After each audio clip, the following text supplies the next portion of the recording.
smoked all the fags, so people couldn't understand what I was saying. Yeah. Like we were invited to this party. It was a goth party, and we didn't know anyone there, so we were like, well, fuck, let's just dress up like a fictional punk band and screw with everyone. Right. So all my friends that dressed with me were in the band, pretended like they knew exactly what I was saying, and I just walk around, just yeah, oh fuck yeah, gospel, yeah. I was the gasper. So there was the gaffer. He was the lead singer. right. We looked online for like this. This was a couple of years ago. We did not know as much about Britain. Was a mythical place back then. Right. We looked online for some British slang. We found the drummer was Gandhi's Revenge, which I guess is slang for Diarrhea. Yeah. Yeah. So I'm really, really happy that you knew that. Yeah. That was the joke. Oh, this is Gandhi's Revenge. Our drummer, he's got a bit of a weak stomach. He hits the skins. Oh, and then there was our manager, who was our only black friend, obviously. Right. We just gave him a gold chain to wear, and he was like our manager we didn't really like to joke with, named Wankshaft, because that's the name we gave him. Right. Oh, Wankshaft. Busting our ass. And then the one girl that was with us was a piece of skirt. Piece of skirt, right. Yeah, she's just a groupie. She's not a bird? No. No, I guess, no. She's not a bird. Why, is that what a piece of skirt is? Well, a girl. A chick. It's bird in England. Really? Yeah. Huh. No, she's a piece of skirt, which I guess is just... That's not British slang. That's like 1950s American slang. Piece of skirt? Well, when you say... First of all, that's not even an English accent. It sounded was like you only had a for the stroke. word. Yeah. I wasn't midway going for through. it until the last word of that sentence. Yeah. Yeah, no. So... No, well, apparently it means a groupie, so... Okay. Someone who sleeps around. They're just a piece of skirt. That's all they are. So, Welcome to the Anti-Boredom Podcast! Ooh. How you doing? Great, thanks. am Niall Shannon. I'm With Garen me. Fallman. Yeah, Garen Fallman. Hey. Hey! Hey! I wish my first name had one less syllable. I think my last name has a lot. Fallman? It has two, but they're two very... Okay, well, okay. I like to say that I think our names stop us from having like a regular radio show. Yeah. No, I don't know what your name... See, actually, no, I got it wrong. It's not the syllables of my name. I think it's the fact that both my names, my first name and my last name, they end in like Garen Fallman. Yeah. Which you'd think, that should rhyme, but because they're these hard endings, I don't know, they don't roll off the tongue. Yeah, it's hard. Garen Fallman. And well, that's the thing. We can never have like a morning zoo like radio show with like wacky noises and like, amazing contests. Yeah. I'm Buster Baxter. Buster Baxter? Yeah, that'd be a great radio name, Buster Baxter. What world do you live in? The world of radio, the world of AM radio. Woo! Whoop, whoop, whoop. Can we get like a sound horn here? Of... Yeah, I totally be down for that. In the morning, anti-boredom, bored. And then just like sound of toilet flushing, like yeah, definitely. Just the sound of just breaking porcelain. Someone shutting a door loudly. A father yelling to his son in the background.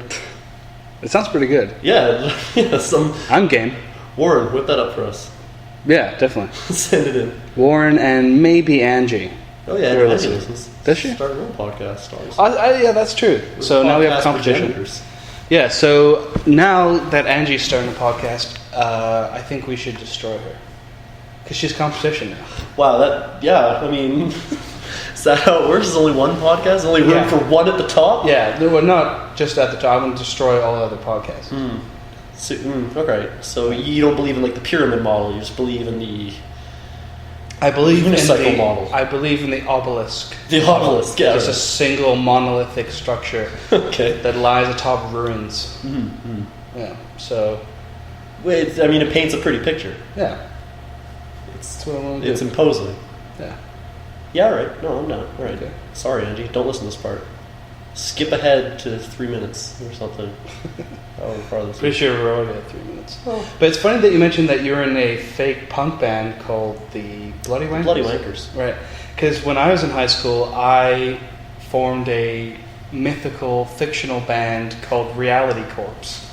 That's a great name for which was fiction. because me and my friends were like really still are into heavy metal, and particularly like metal of the 80s, and like so we named this band Reality Corpse. We wrote because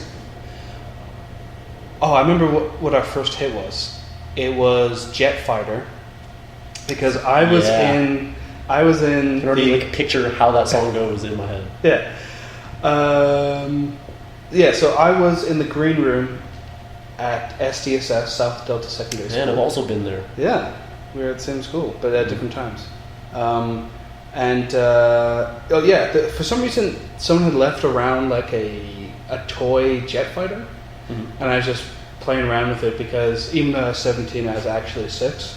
So I was running around the room, just going, making explosions and stuff like that, and just going crazy.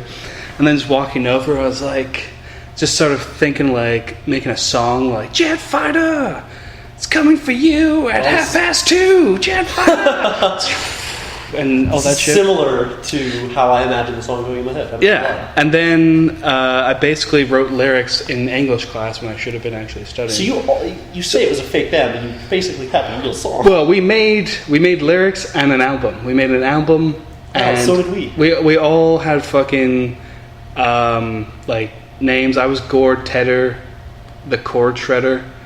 That was my nickname. That's great. And then Mark Phillips was the guitarist, so he was Flaming Fingers Phillips. Shit. And then we circulated on the drummer. As any good 80s metal band. Yeah, you know. Yeah, exactly. So, and then I forget who our bassist was. I think it was my friend Chris. As any good 80s metal band. Yeah. Poor bassists. We should open for you guys. Well, Reality Corpse is still kind of a big deal, and no one's ever heard of the Bloody Wankers. Well, that's not true. We're a big deal across the pond. I don't think so. No, our hit Pig Ignorant, our hit album Pig Ignorant. Yeah. Yeah, and our hit single Vitamins and Sex. Vitamins and Sex? Yeah, it was quite a big hit a couple of years ago. You may have heard it. No. No? It goes something like... I mean, it's very punk. It was right, our anarchist phase, stick it to the man. It was, I believe the lyrics were, yesterday I shit in the mosque, yesterday I forgot to floss, shaking her tits because her shirt is off, lying there like David Hasselhoff. Can I just say, how is it punk to floss? Yesterday I forgot to floss. I know, That's what's punk about. But that implies that on the other days you were like remembering to floss. Actually, it says nothing about the other days, but yeah, because otherwise, why would you mention it? Like, I think it's punk to only floss. Floss enough to keep your teeth healthy, but not enough. No. Enough to still say like, fuck it. Dentistry is a tool of the man. Yeah, but we play guitar, so we cut strings of all shapes and sizes. Some slack. Awful. Yeah, isn't it? Yeah, Reality Corpse is a million times better. We had a concept album. Look, I opened proceedings with "Let's work together," and now you're. See, this is why Reality Corpse is only big in the '80s. Is because we made a comeback tour. We had a comeback tour. You guys got too arrogant. Yeah, it's because we're all on coke. You see what happened to Guns N' Roses?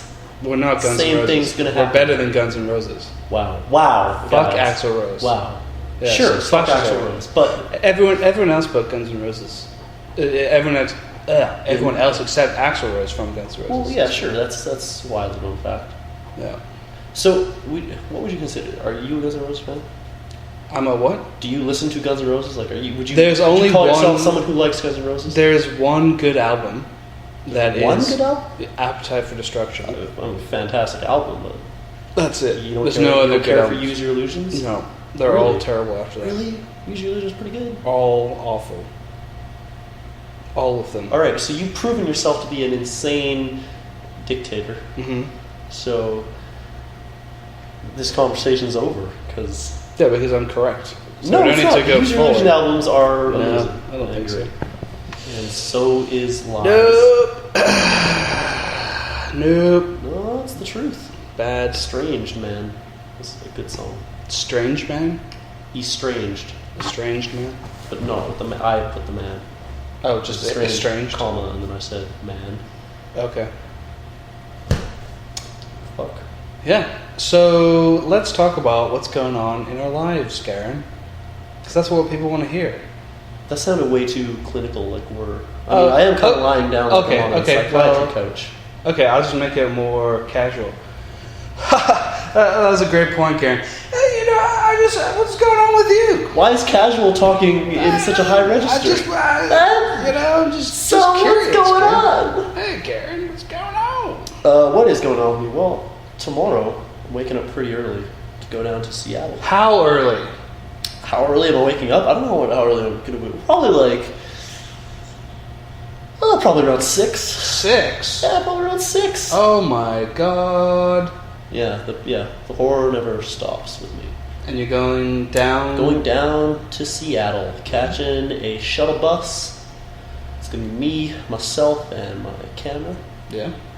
We're going to go see what we can see. PAX is happening. PAX? Yeah. Now, what is PAX? PAX is Penny Arcade Expo, but it's not PAE, it's PAX, because they're cool kids. It's PAX. It's a video game convention primarily, but there's board games. I'm sure there's other kinds of games. Yeah. But mind games. There's nerd things. There's card games, trading card games, TCGs, Magic. TCG. Yeah, TCG. It's a trading card game. Oh, I see. Board games, video games, shit like that. There's panels with industry people in all these theaters. There's a show floor with people having their games on display. They make announcements there. They got big industry figures. It's a fun time, but it's very consumer focused, so that's like fun for people to go, and there's lots of rooms to go hang out in and play video games and try out board games and stuff. It's a cool place. I went last year. Yeah. It was a blast. It was super fun. Last year it was 3 days. They expanded it to 4 this year. So I was all very excited to go. I was going as a member of the media this year, up until a couple days ago. Yeah. And then due to unforeseen and unfortunate events that cannot rightly be explained. Yes. Like a crop circle. Like a crop circle. I woke up one day and there was a horrible shape in my fields. It was a giant middle finger.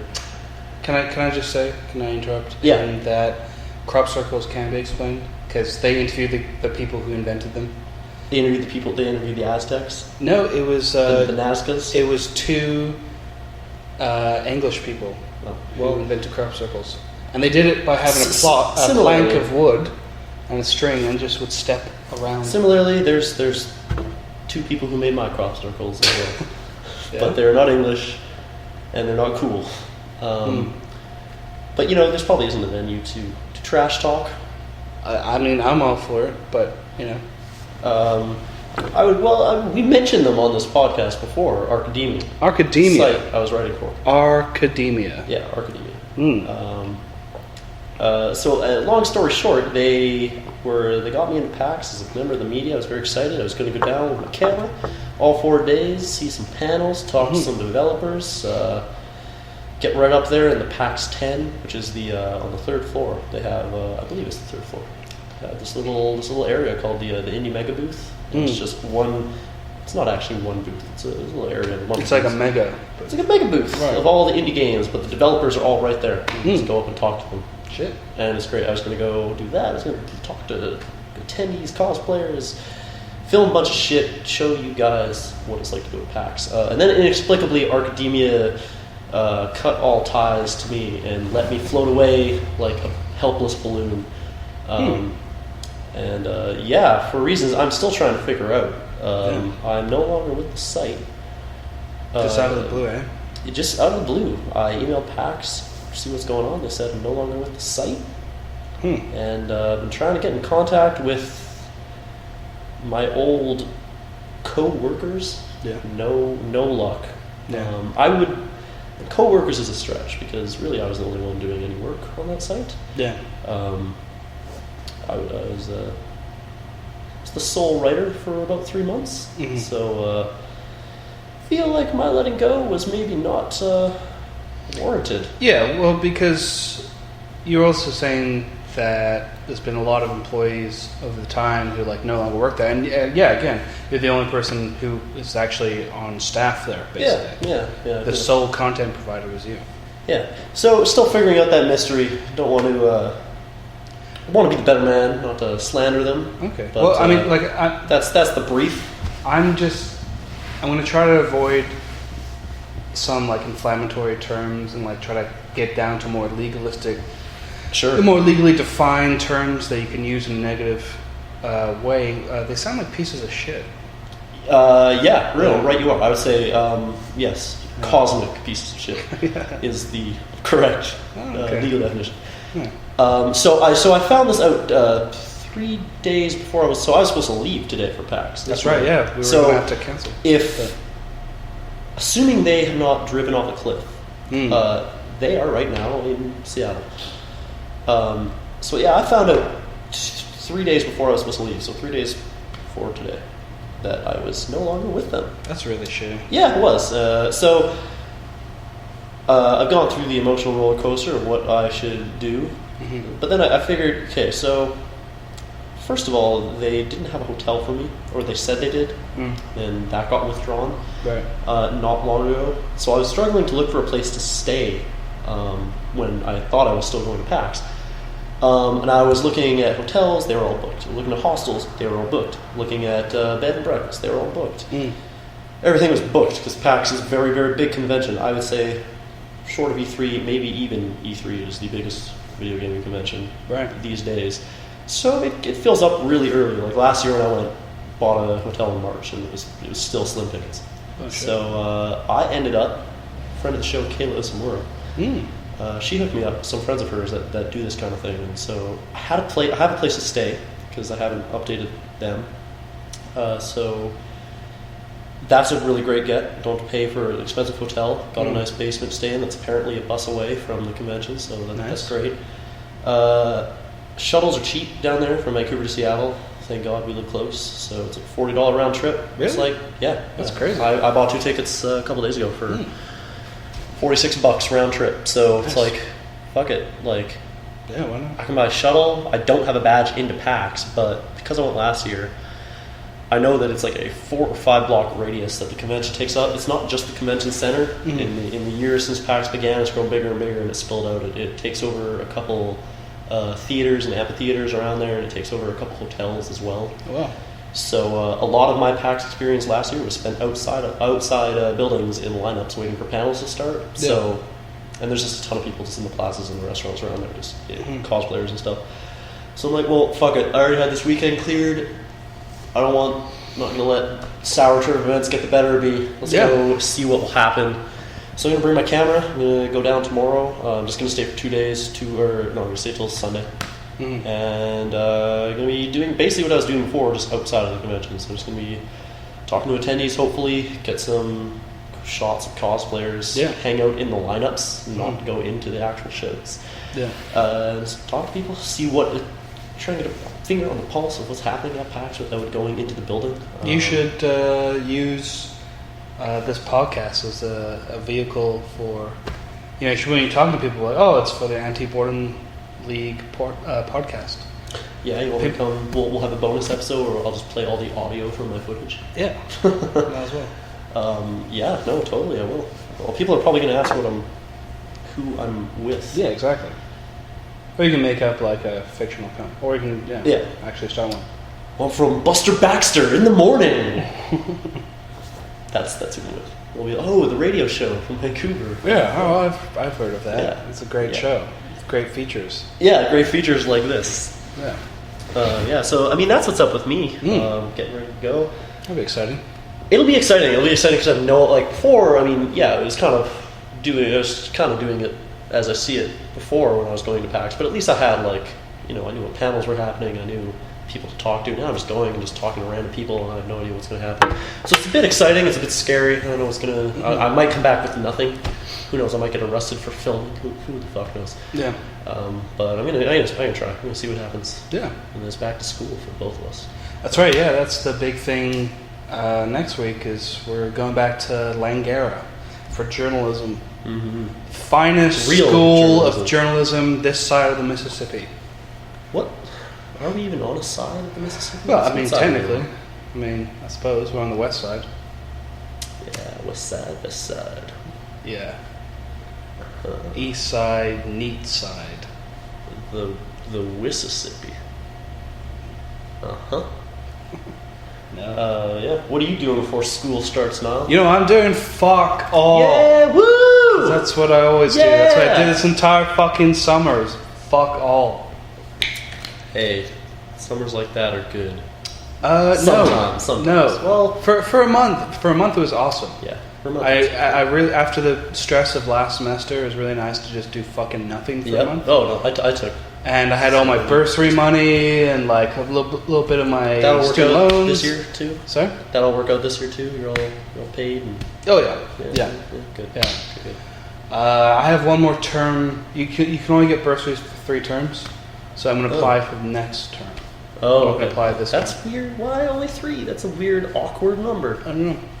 Seeing as they usually come in 2s at the least. Yeah. I don't know. Weird. Yeah. So you're doing fuck all. Good. Yeah. Well, I mean, tomorrow I'm supposed to see Doug Stanhope. Oh yeah. You still comedian? doing it? Yeah. I think I haven't talked to Warren since the weekend, and we're supposed to go. Hey, Warren is now going to see you tomorrow, right? Yeah. Warren, answer me. Come on. We should do this podcast live. Yeah, so you can I totally do. text Just us. get calls. Yeah. Call-ins. We're working on it. Hey there, JJ. You're on the air. Hey, welcome to Buxter and Baxter in the morning. New caller. Yeah. First long-time listener. First time caller. First time, long What's time. up? Yeah. First time, long time. Yeah. What's up? That'll be our on-air joke. Yeah. I should stop sitting on these headphones. They're really just... Yeah, don't sit in your headphones. They're not even mine. Oh, that's even... They're just like kind of in my butt. Don't put headphones in your butt. No, what you hear, you won't like. No. Wait, that's not how headphones work. That's how a stethoscope works. Yes. Technology. This is funny because you're just staring right at me while drinking whiskey. It makes you look really angry. I like how... I do like, in a way, because I'm a bad person, I like how you've become dark and bitter now because of this PAX experience. It's been a pretty... When I... been a very dark couple days. When I met you outside of the office, I said hi. You just said, hey. And I could just tell you were so depressed. Like, immediately just down. Okay, so yeah. Okay, just so flat. Before I and- came here, I'm actually surprised you got here first. I've been down here in this part of the city for an hour. Oh, really? I had to get out of my house, and I've just been doing nothing. Just been walking in the rain, just brooding. Oh, Garrett. Yeah, I was pretty like pumped the last couple days just because the adrenaline of all the like anger. Just the fury. But then today it was just like we've hit the depression stage. yeah. Oh yeah. No, I just was walking It's a around good today, like, stage. I don't want to go to Seattle. Fuck, I'm gonna cry in my room, watch Star Trek all day. Did you cry in your room? No, I didn't cry in my room, but I did watch Star Trek. I watched The Undiscovered Country. That's a great fucking movie. It is a good one. That is really, it might be the best one. Yeah, that's Holy probably shit. It's it might be. It's close. It's a Every close one. character is at their best. Yeah. The plot is really good. Yeah, Cold War. It's not super cheesy, but there's some really funny parts. Yeah. Like, spoilers for this 4-decade-old movie. Yeah. But like the part where he fights himself, Spock versus Spock. Or, sorry, Kirk versus Kirk. Oh yeah. There's this one brief moment of humor, and it's so good. Yeah. Oh. It's a great movie. Really, really enjoyed it.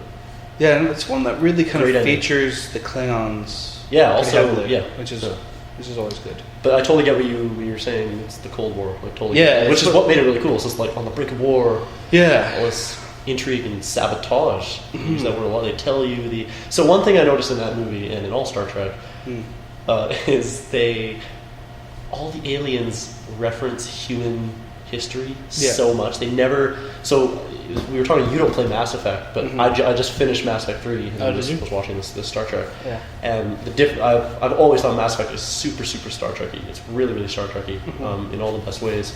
But one of the things Mass Effect does, obviously, it's a video game. It has a ton more time to flesh out. It's you can spend as a player, you can spend as much time as you want just reading about the shit, talking to people. But one of the things it does do that Star Trek doesn't is, and it's in the Undiscovered Country the most, is all the aliens, the Klingons. Like there's Christopher Plummer's Klingon. Yeah. He's quoting Shakespeare the whole time. Right. Yeah. And they always go, there's an Earth proverb, and they just Right. say like an Earth saying. There's never ever. Right. Well, we have this is the Klingon Klingon, saying, yeah, or yeah. this is a verse of Klingon like literature. They never do that. I think you find that more in the show. Maybe There's more in the show, and it's definitely more in like Deep Space Nine, like because you encounter the Bajorans more, and like once there's a lot, Klingons they get a lot more aliens. Maybe. Yeah. Yeah, I just noticed that because in this one, there's Christopher Plummer, the Klingon who does the Shakespeare, and there's Kim Cattrall's character talks about sabotage. She's like, well, the definition of sabotage is from the workers in the 17th century, and it's like, no, just stop right there. yeah. How do you know? Whereas like Mass Effect, there's always aliens going. Well, there's an old Turian phrase, and it's like, I don't know, it's kind of cool. Yeah. But not to put down Star Trek in any way, but I How was dare you. kind of funny. How dare you? It just pops up so much in this one. Oh yeah, definitely. The 17th century, and well, I don't fucking know. they definitely know how silly it is because Right. the two human crew members she's talking to just give her like this look, like they have no idea what she's talking about. So Yeah. it's kind of funny. Oh, But, yeah, Star Trek. solid flick. Yeah. So, what I was gonna say? Ooh, yeah, pregnant pause. Yeah, that was a very pregnant pause. I was like 9 months pregnant. Oof, yeah. Something's ready to come out, but I don't know what it is yet.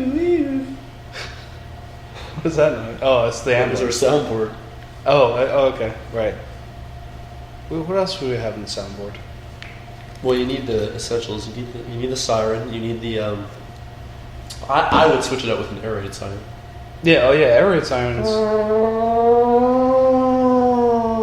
That was a sad air raid siren. No, it's like bees trapped in a glass or something. Okay, no, now I want that sound instead. That'd be a great God, one. there's a fuckload of bees in the Yeah, glass. the sound of a fuckload of bees buzzing is a really Air raid siren is saying.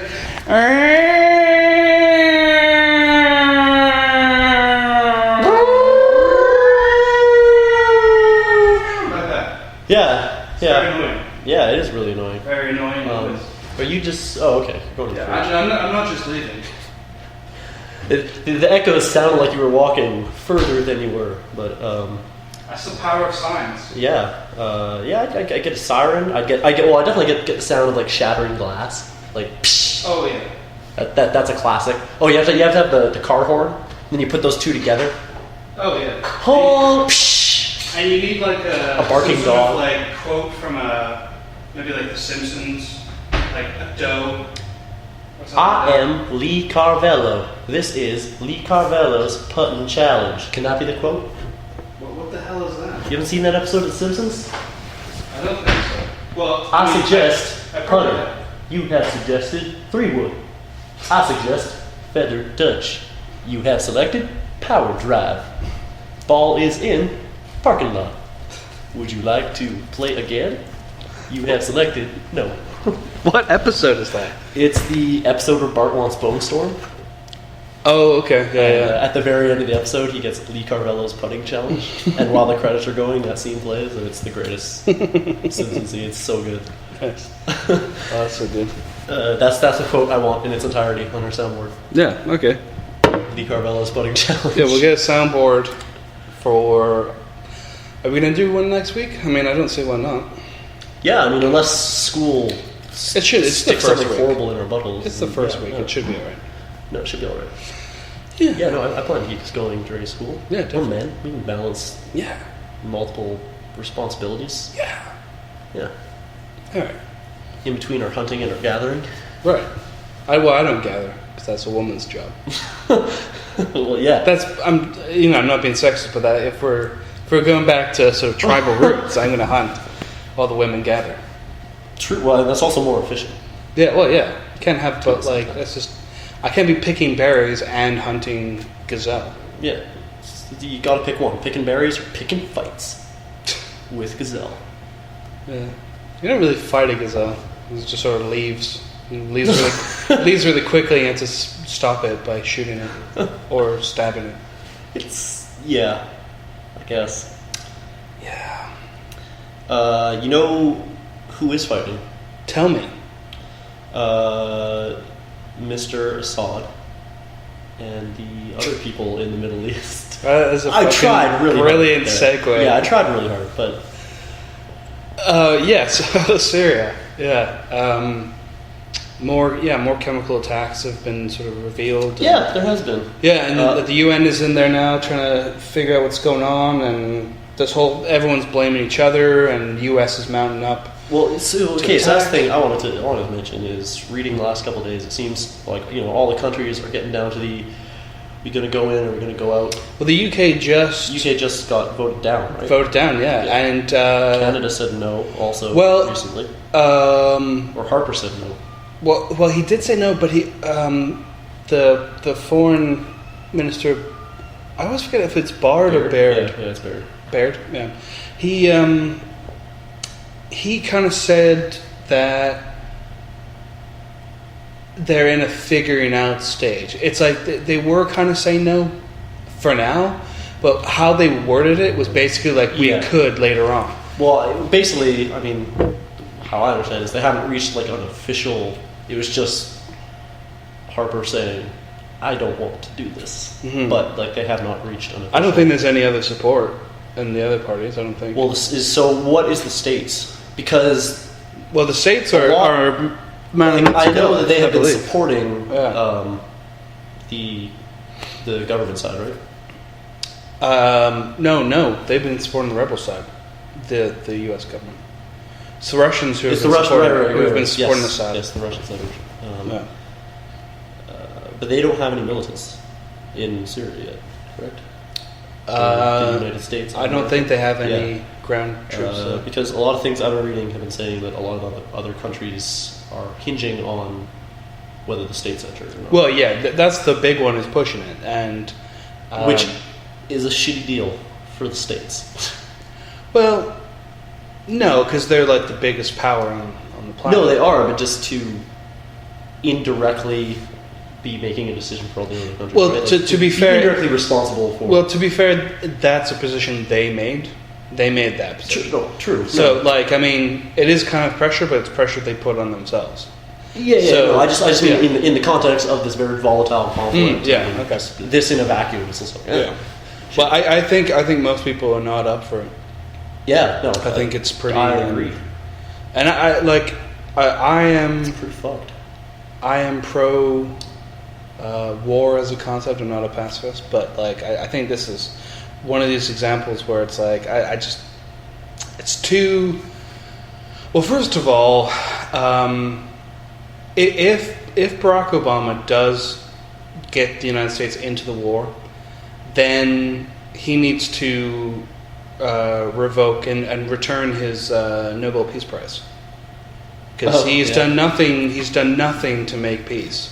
Yeah. They talked with Putin for a while, but as soon as an ultimatum came up, they're just like, oh, okay, we're just going to go to war, or start supplying arms, and there's no way you can say that he's been supporting peace in that region.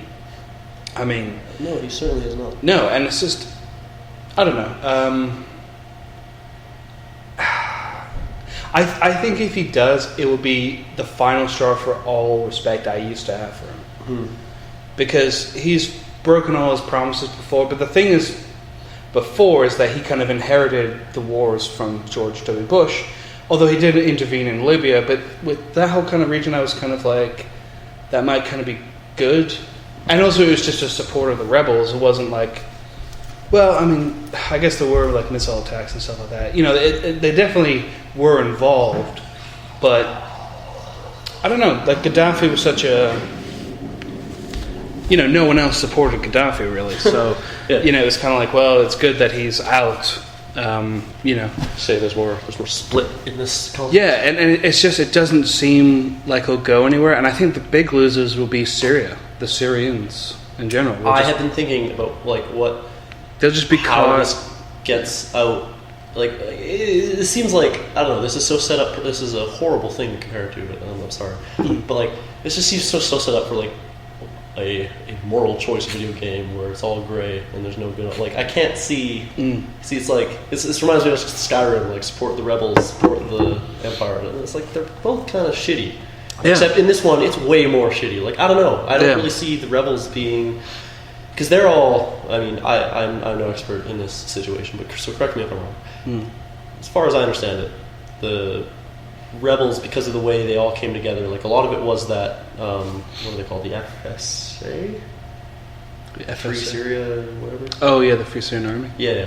There's that, and then didn't they make a bunch of coalitions with the like jihadists and Yeah, well, there's a there's ton of Muslim blood in there now, which because they're bombing all the Alawite villages and yeah. so Well, yeah. I guess that's the thing. Everyone's like compromised. they're kind of Everyone's scumbags Yeah. because they are just these they have now become this super idealized, ideologically driven yeah.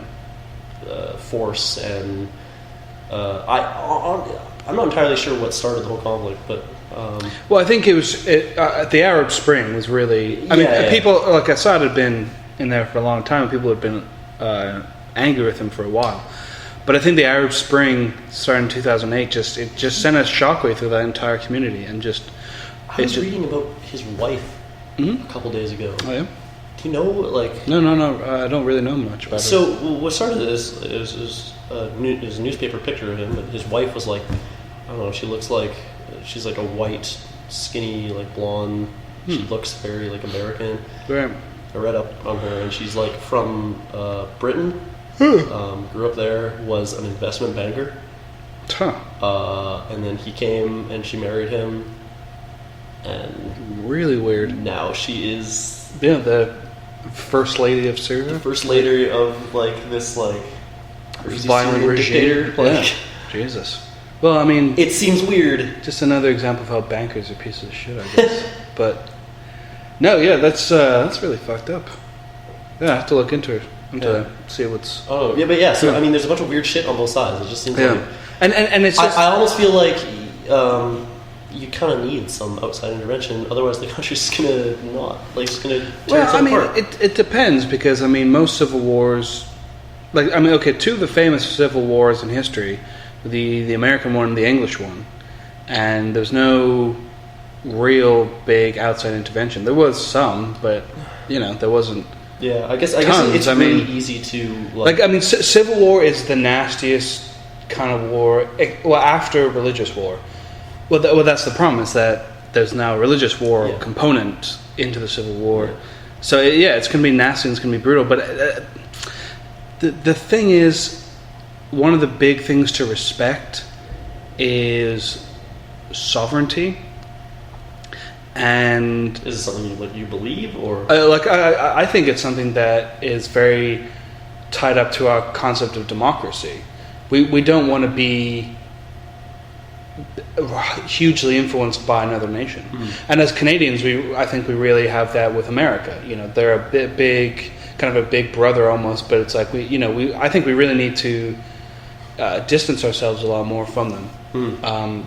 But yeah, like the ability to manage your own affairs is a big deal. And in a civil war, obviously that doesn't happen. But the two sides are the only ones who should be doing that shit.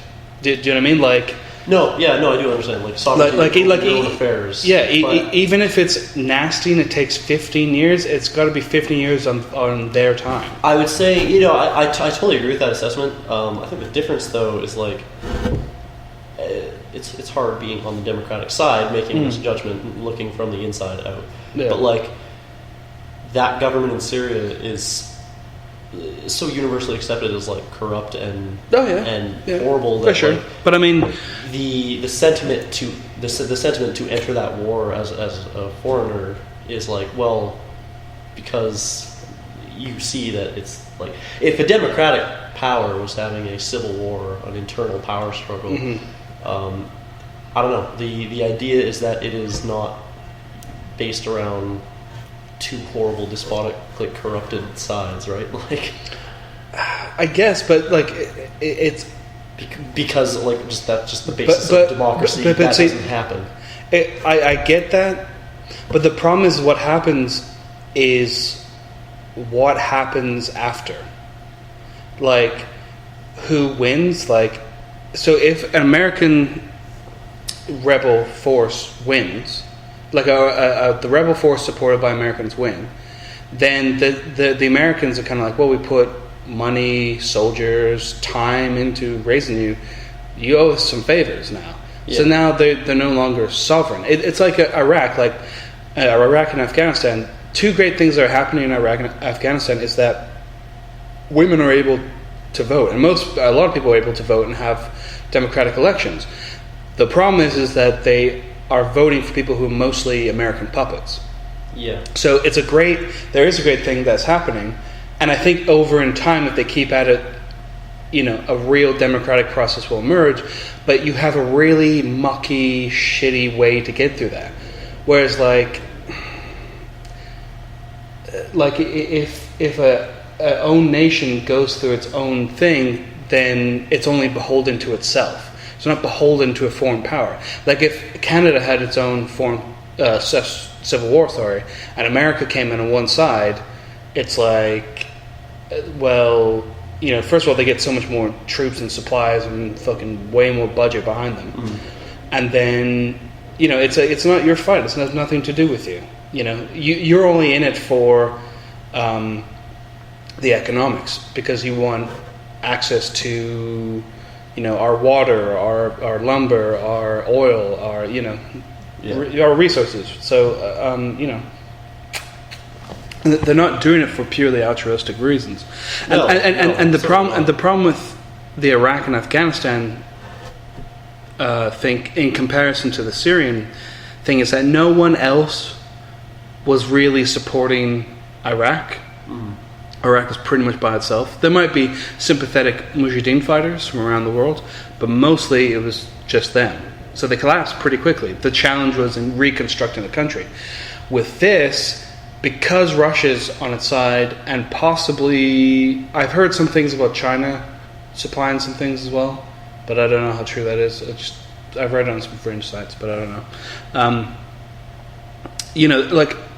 It gears up for a long, really bloody battle where both sides are beholden to the other. And I'd love to see Assad go, and people have been trying to do that, but I don't know. It's just a really shitty. Yeah, no one. Can I ask where Russia came from? Sorry? Can I ask where Russia came from in this? Where do they come from? Why do they support? Yeah. What is their stake in this? Why do they Well, they have access. They have access to the region and its resources. Really? Yeah. That's just proximity. Yeah, and because part of Russia is kind of close to the Middle East. Yeah. No. So so they want to keep some people on a good side. Yeah. Okay. No. And again, resources and yeah. So no one's being altruistic here. So I don't know. It's just shitty. And again, the Syrian people are gonna lose. It's a shithole. Well, I mean that's maybe not being fair, but the political landscape is shitty. Yeah, it's looking pretty grim around the world, man. I mean, not trying to be too depressing, but not very long. No, I just that was kind of my rant a little bit last week about democracy and all that stuff. It's it's kind of going out in a lot of places, but I feel that people are on the verge of getting really, really angry and militant about government tyranny, basically.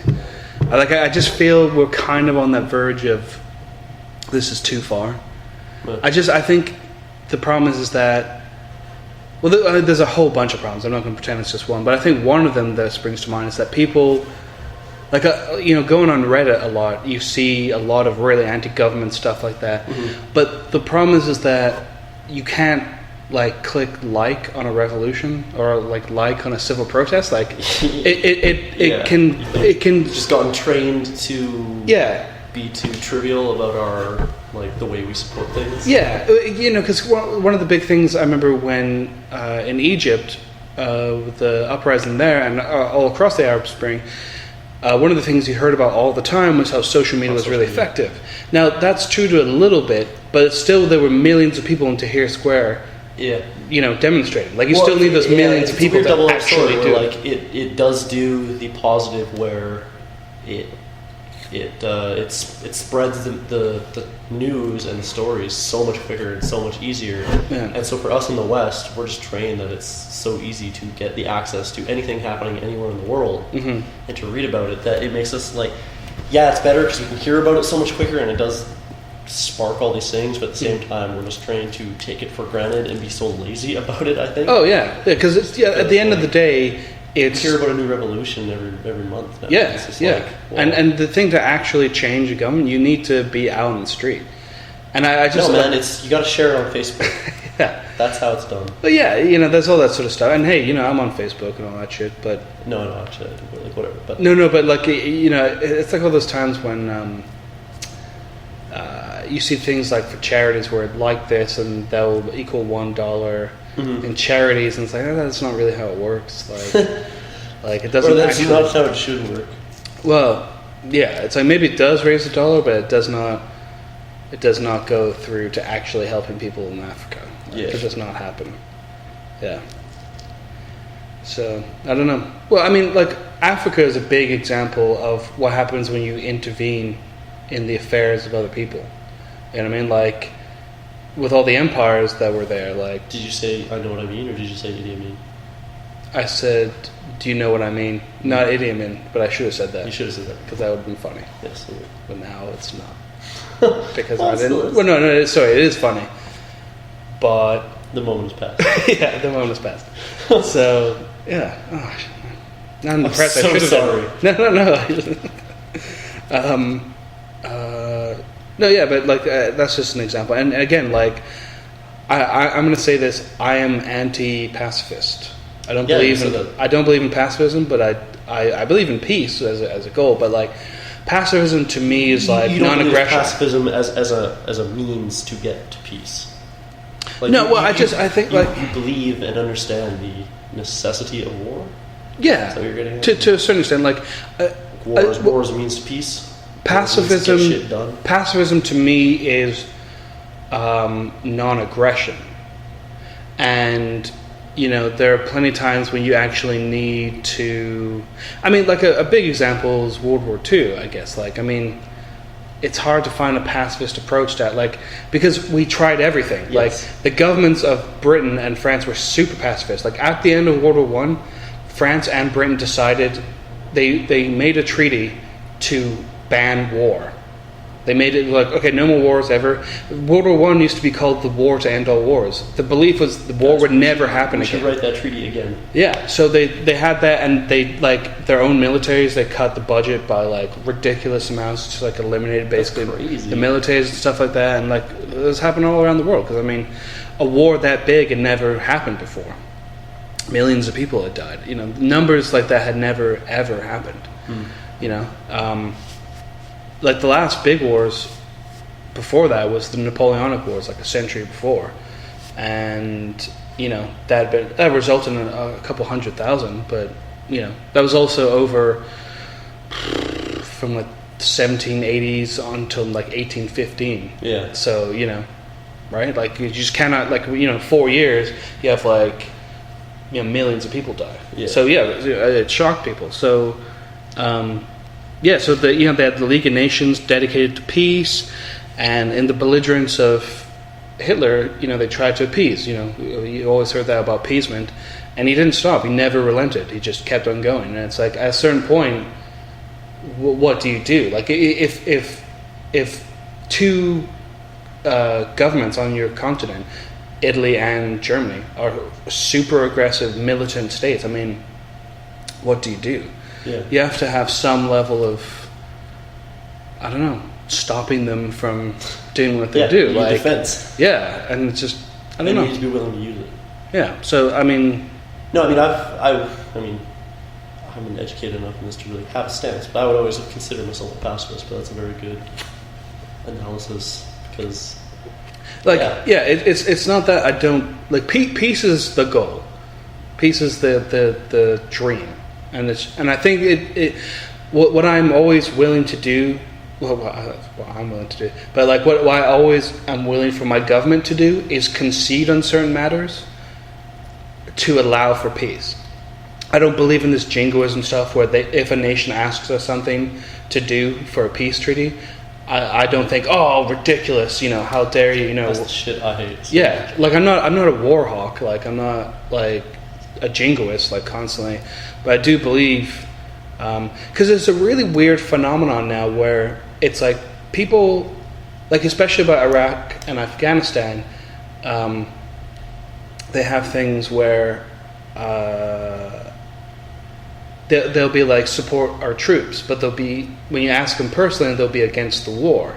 And it's like that's an interesting thing, because like our troops, like soldiers kill people. That's what they do. Yeah, like, I mean, it's this weird phenomenon now. I think it comes from the Vietnam War, where people like used to spit on soldiers when they came home and call them baby killers and stuff like that. Cool. So I think now people are more ashamed, because that was really that was too far. Well, and since Vietnam, there's been a huge like cultural reluctance to like say anything ill of soldiers, right? Like, Yeah. like it's very, very taboo. Yeah, especially in America. Every time I go down to especially in America, you cannot say anything against the troops. In yeah, America. anytime you go to America, like you see, like 5 out of 10 people is a soldier or a military person of some kind, and they're at every, because I've gone down there a bunch of times to see like baseball games, because I love baseball, and like there's military people all the time at sporting events.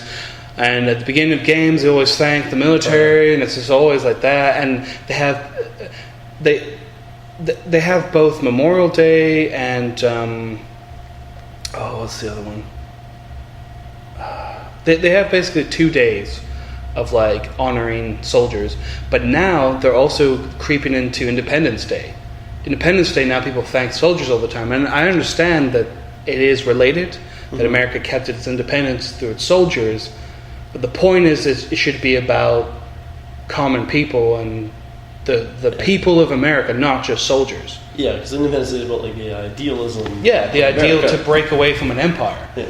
Yes, it was defended, but you know who most of those soldiers were? They're farmers who just like went out and just fought the British. That's the bravery. That's what these empires taught me. Most of those soldiers are farmers. Yeah, so that's, I don't know. What was I even talking about?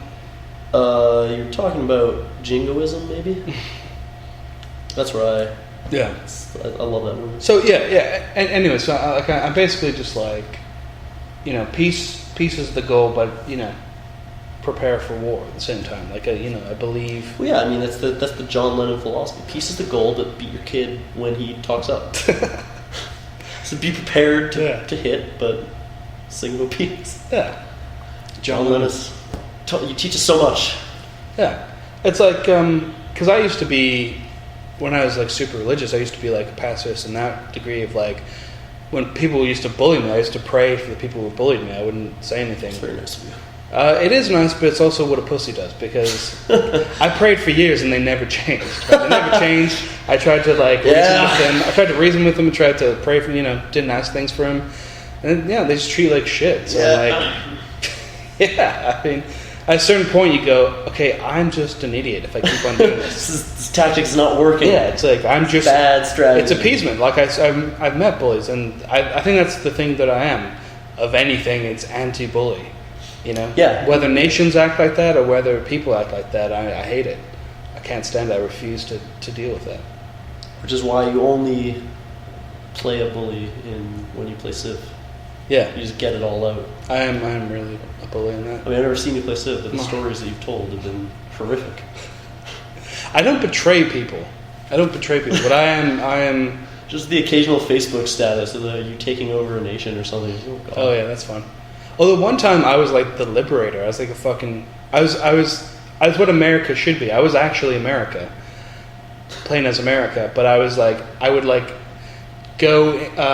Let's say an empire taking over these city-states, who are these independent little cities. Mm-hmm. I would wage war on the empire and like liberate the city and give it back to the city-state, which is like a big deal. That's great. I wouldn't take the resources from my own. I'd give them back their city, and they'd be like, You're just the Batman of countries. yeah, I just like there's this the Huns had taken over like 20 city-states, and I just launched a campaign with all my considerable might and just fucking liberated 20 city-states. Would you consider a city-state a country? Well, it depends. So, do you remember last podcast I brought up that trivia night I went to a couple times? So a question they had was, what country has the... I don't think it even matters what the specific thing was, but it was basically like, what country has the lowest birth rate? Would that be Vatican City? So, the people in my group, they were like, well, is the Vatican City? Well, that's a city-state, not a country, right? No, it is a country. That doesn't fucking count. It is a country. It's a country? Yeah. It's a country. It was actually made a country by Mussolini. Made a country in the 30s, I believe. Yes. So what legally defines it as a country? I'm assuming it needs its own currency, it needs its own bank. No? Like, a country needs its own, like, economic infrastructure, does it not? No, not necessarily. Like, it means it has no... It was made by... state. It was made a treaty by Mussolini where it's like an independent... As a country, does it not need, like... It has a postal service, it has... there's a ruling infrastructure, no which is... Body. There's no parliamentary body, though. Well, it doesn't have to be parliamentary. Well, whatever. There is a governing body. It's the Catholic Church. But they don't... Like, they religiously, but they're not, like, laying down roads and... Well, no, because it was already there. I mean, like, that's the unique feature. Like, I mean, Vatican City is very unique. A city-state would be, like, 19th century Italy. Also, how big... Sorry, so is the Vatican... People live... Like, is it just that one building, basically, the Vatican City? The Vatican? Like, how big is the Vatican City? Is they say city. Is it a city? Like, I've been to Vatican City. It's part of Rome. No, I know it is part of Rome, but are there, like... Is there a residential area? Yeah, there's streets? some. Yeah. I always thought it was just kind of one plaza and one big palace. No, yeah, I've been there, and I mean the Vatican is huge. So do you cross a border? Yeah, but it's not really a border. Like it's like a sign. Just go in, you know. Yeah, and like there's some residential areas, like, and there's like markets and stuff like that. Like it's small, but it's not completely tiny. Like there's enough room that it's like a neighborhood of Rome, basically, that has become its own country. Okay. That's what it's like. Fucked. Why is it his own country? Well, he did it to ally himself with the Catholic Church. So Mussolini made the Vatican because it used to be its own city-state back in the day for a long time. And then when Italy was made into its own independent nation in the 19th century, it was just incorporated as part of Italy, and then the Catholic Church was very upset about that for a long time. Oh, really? Yeah, because they had been their own independent based country for a long time, and then so to get favor with the Catholics and stuff like that, he made it its own country. Why do you think that the phrase goes to curry favor? What does curry have to do with it? I don't know. Maybe it's something to do that you would give curry to people and make them happy. That would make me unhappy. Really? You don't like curry? Don't like curry, no. Oh, why? Someone's like, want you on my side, here's some curry. No. Really? No. Oh, I fucking love curry. Oh, curry. I mean, whatever. Like, someone wants to give me curry. You wouldn't even take like butter chicken? Like, just like are you against all Indian food, really? Naan bread? Don't really like any Indian food. No, samosas are passable. Yeah. Oh, samosas. Like, I grew up good family friends with an Indian family. I went over to their house several times over the course of my life to have Indian dinner. I just hate them because they're different. And I just, they were strange. They listened to strange music, told strange tales from far off lands. Mythical tongue. Smelled of spices. Yeah. It's a shame because I don't know, like a had good vindaloo. Told me not chicken. to touch them. Sorry? I said they had oil lamps everywhere. They told me not to touch them, or else I'd be haunted by the spirits that lived within. No, I'm making shit up. Right. Okay. Yeah. Once you mentioned spirits, they weren't Arabic. Do Arabic people do that? I don't know. Jinn, G. Yeah. Okay. I guess they're Arabic. That's true. Yeah. So marijuana. Yeah, I should apologize for last week where we talked for 2 minutes about all the different nicknames of weed, and we didn't even actually end up talking at all. We did cover all of them. We covered about 8, but Yeah, that's roughly all of them. I don't think we even mentioned Mary Jane. No, I said Mary Jane. Oh, did you? I think, I did. Come on, my mistake. Yeah, Mary Jane is the final one. So we didn't even talk about. So what do you want to talk about marijuana for? What? Justin Trudeau is upon it.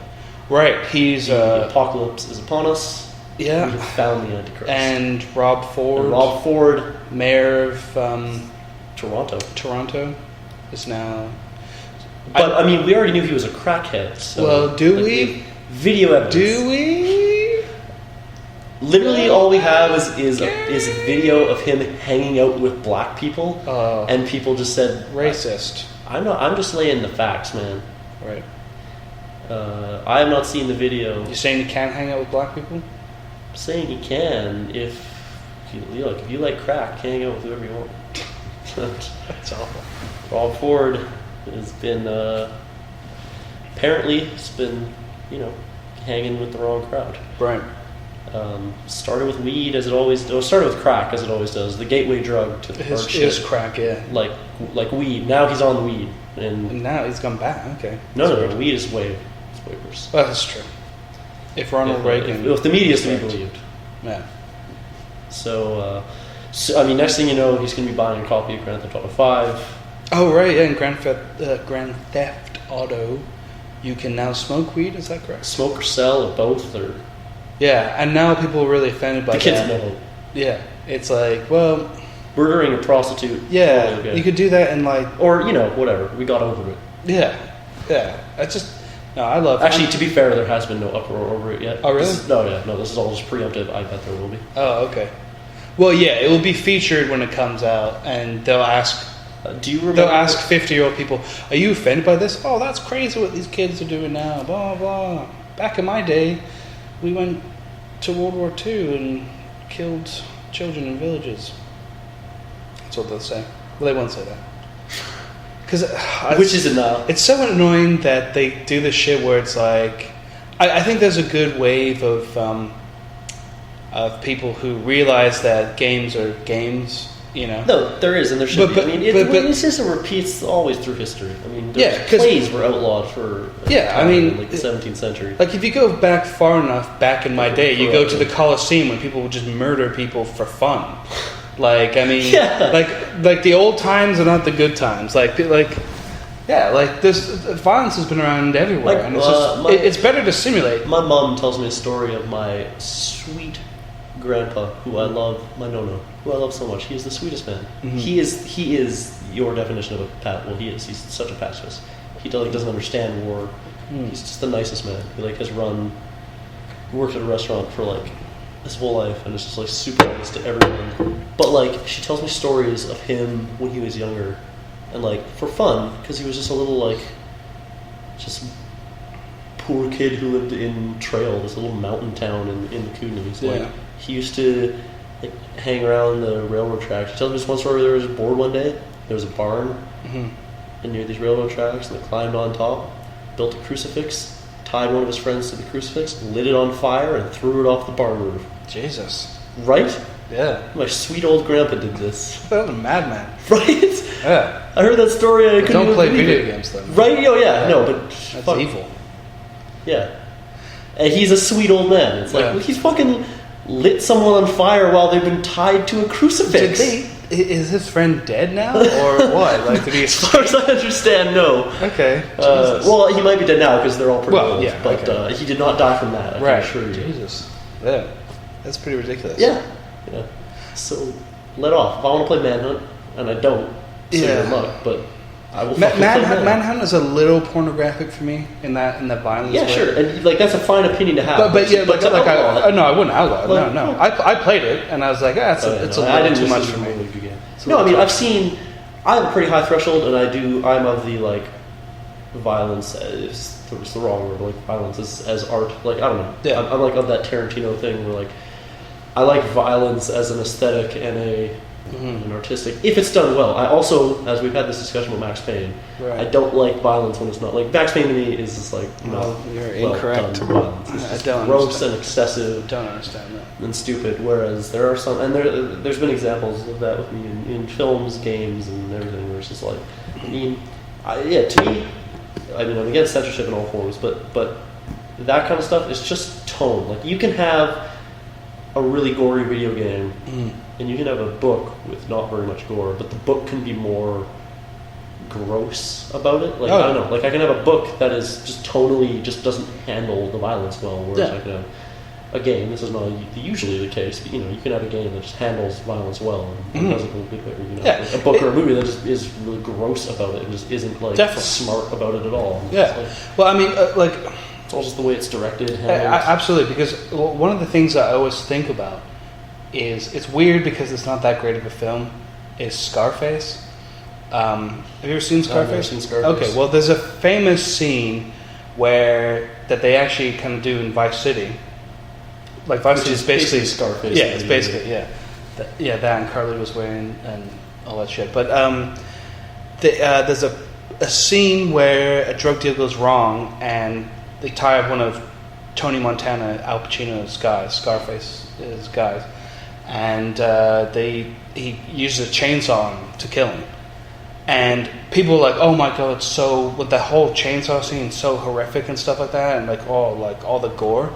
But when you see it on the film, it literally, he pulls the chain, gets the saw going, and pulls the cord, I should say, and he very slowly inches the blade towards him, and then as the blade is going in, well, you don't see it go in, but it kind of zooms away out to the window, and you see like blood splatter. You see a shadow, and you see blood splatter against the wall and stuff like that. Right. But in people's minds, I remember my dad watching and going, "Oh, you see him like get cut in half and stuff like that." It's like you actually don't see that, right. But people think that totally like and it's Brian De Palma's best film, which is not saying much. No offense to Brian De Palma. Well, I can't say no offense because I just offended him by saying all of his movies are shit besides that. Literally just offensive. yeah, that is offensive. But whatever. So it really needs to be all done. There's certain times when playing GTA 4 where I was like, maybe it's a little too far for myself. Because I remember... Are there violent scenes in GTA 4? No. It was my own thing. Like, I remember there's a DLC, like an extra downloadable content thing, called The Ballad of Gay Tony. Yeah, I want to play both of those. I never did. They're really good. Lost in the Dam and The Ballad of Gay Tony. Really good.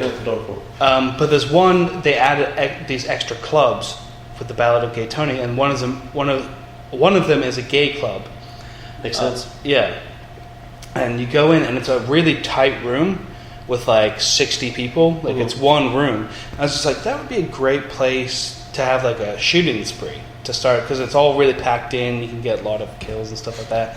I just remember going in, just like, what am I thinking? Yeah, I was just kind of plotting it, and then I went in and I just opened up with my like machine gun and stuff like that. I love that you're going through this. Yeah, and I was just like, and then I was like, that's a little morbid. And then I was kind of like, okay, I'm just going to step away from that for a little bit. But it's like people go, oh well, it encourages this kind of stuff. And it's like, it really no, it doesn't. It doesn't, because normal people know that it's simulated. Yeah, and that to do that is horrific. And the people are like, oh well, it encourages like people with mental issues to do that. But they're the ones who are already like killing cats in the neighborhood and stuff. Like, do you know what I mean? Like, they're already fucked up for whatever reason. Like, you played Payday 2 or? No, I haven't. I've seen videos though. Yeah, it looks interesting.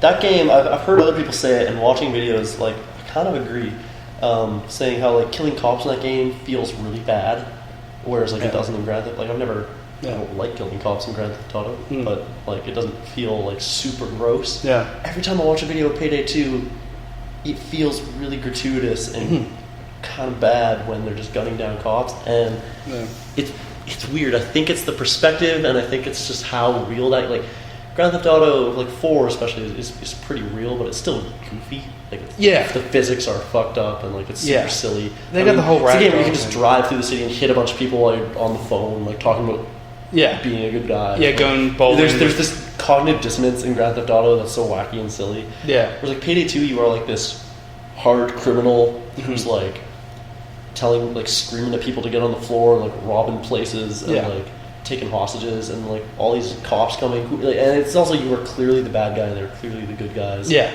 Like, Well, I guess that's the thing. And the perspective, like Grand Theft Auto's way up here, like the camera's really high, and so everyone's kind of tiny. Right.